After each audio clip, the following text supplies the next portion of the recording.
Chad, just start with mood of the team, and I mean, start with your offense. Obviously disappointment, but what's the mood right now?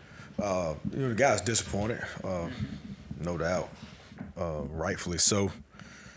But got to move on. The guys, coaches as coach staff, we took ownership of all the things that we needed to take ownership for. And those guys took ownership as well, and went out today and went over all the corrections that we needed to make, and guys understood it. And so we don't repeat those mistakes when we get the next opportunity. When you approach a disappointing loss against a rival, is it you focus on your guys early in the week and then transition? Is that how you deal with it? Moving forward, things that you got to do and get them out of the way. Yeah, absolutely. Because we got to put it behind us. I mean, it's very disappointing. You got to put it behind us. You got to move forward and get ready for the next opponent. But you got to. We focus on us and correct ourselves, correct our mistakes. Because ultimately, that's all that matters most is the guys understanding what we got to do to execute to the best of our ability per play for that particular play to have success and garner the kind of result that we need to be successful. Usually it takes, say, about 3 games to start to get a feel for what's been that you think that's better than it was back in camp, or what do you look at and say, well, we're not quite where we need to be? Well, we got to, at this point right now, we run the ball really good. We need to be better passing the football. That's something I've said, repeatedly. And at this point right now, certain guys that, stick out and, that make plays, the ball in their hand. And we just got to find, more ways to get the ball in their hand. And so those guys could be special for us and make some plays. With the wide receiver depth, is it difficult to try to balance it out and get the guys who get the ball in everybody's hands who you want? That's a valid point. But what we gotta do is, the guys that are producing the most, and the guys, the guys that are the most consistent, doing their jobs with the ball in their hand and away from the football. Those are guys that we got to have on the field the most, because those are guys that we can count on to be trusted when it matters most. The guys that are consistently doing their job, and that's how I'm always talking about. It ain't about good or bad and how hard you play. It is about that, but it's more so about the production. And so we got to put the most productive guys on the football field at all times that's productive with the ball in the hand and away from the football field. And that'll kind of iron some of that out, because we got a lot of talent. And at this point, you can't play everybody. You got to get a lot of guys go out there and play and have a groove. And so, we'll make some, it'll be some playing time added and some taken away in that regard. Last offensive series of 3 and out. Neil said he thought the first down run with CJ to the outside was there. What did you see out of that play when you watched it on film? Why did not that? We didn't execute the blocks on the perimeter. Point out, we didn't execute the blocks on the perimeter block, and that's something that we've always put a premium on. Way back when, and we focused on that and we worked that a lot, and we did not execute the block on the perimeter.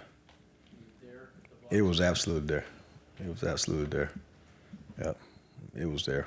And we had to drive down in the because we were 3 for 4 in the red zone, and that was one of the biggest differences. There's a couple of differences, but that was one of them where we controlled it was in the red zone. We had 3 opportunities, and we didn't execute the block on the perimeter, and CJ had a phenomenal run play and got close, and then we called another run play where we didn't execute blocks on the perimeter again, and wasn't a touchdown. Then we had a unfortunate play where we threw the ball and we didn't come down with it, and it resulted into a field goal. So we really had 3 plays that were what we call 4-point plays. That's the difference between 7 points and 3 points, and we got 3. And we get down there, we gotta score 7. So just lack of execution. Where he was last year, where he was an improviser and a facilitator and kind of the maestro. How do you get that back? I believe we will. I told the guys today, man, just because it hadn't happened yet, I mean, it's not going to happen, and it will happen. I think we will get him back to doing that. He gave us a chance in that game last week. He did a little bit of that last week. He actually did a lot of that last week, where he improvised a little bit and made some things happen, extended plays, and we just gotta finish it. He did do that. He gave us a chance to be in that game and to win that football game. We just got to finish it. Like on that, you know what I mean? I finished it. That last drive, he had opportunity to help us finish it, but he'll get back to that. Fully confident that he can do that. He will do that. What do you think it is that's holding him back from getting to that, or maybe not even just holding him back, but why we haven't seen that Garrett Greene yet? I don't know if it's anything that's holding him back. I don't know if it's anything that's holding him back. I can't even answer. I don't think it's anything holding him back. It just got to go let it loose. It just got to go. Don't overthink it. He told him today, don't flinch, don't think. You know, we try to do a phenomenal job as coaching staff, and you know, put onus on all those coaches and make sure we keep all the coaching clear and concise. So it's no thought process behind it, and those guys can go out there and don't flinch, don't think, and go play ball with him being the main one. Just go out there and go play ball. But I don't know if there's anything holding him back. He just gotta go. You know, right now he's so competitive with himself. He wants to be so perfect, so right all the time, and sometimes he's his own worst enemy and overthinking some things. Sometimes instead of just trusting himself and just letting it go, I would say that would be one thing. But talk to him today about just don't flinch, don't think, go play ball, man. Everybody rallies around you. You make us better. The 11 guys and the other 10 guys in the field better when he's on it, and I kept reiterating that to him today. So just go out there and play ball. We got his back.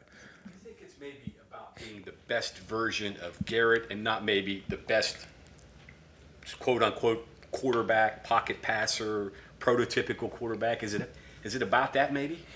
I always like I say, you just want to be perfect all the time. Just overthinking it, just want to make everything ain't always be ideal. Not always going to be ideal, and not always going to be drawn up like you draw it up on the board, or even look the way you look on film. Just go out there and just trust your instincts, trust your coaching, and trust your ability. He's smart, and coach beyond the game, watches a lot of film, studies a lot of football. Just got to go play ball. And then the guys got to make plays around him. Now, he hadn't played bad. And the guys, and some of the guys, and we got to do a better job. We got to make some plays for him. I thought C.J. Donaldson made a heck of a play for him on the, like in the red zone. The ball was behind him. He made a play for him. That was a phenomenal play. And, so guys, we got to continue to make plays for him, too, and that'll help him out as well, guys making plays for him. From the Kansas defense. Those guys, they play tough. They play sound. Sound, I mean sound. They line up, base. They don't do a lot. Guys know where they're supposed to be, where they're supposed to fit. An experienced group, very coachable. Don't make a lot of mistakes. Play like a defense that, wants to allow you to snap the ball one time, force you to make a mistake, because they're not. So we got to do a great job being disciplined, be on the same page.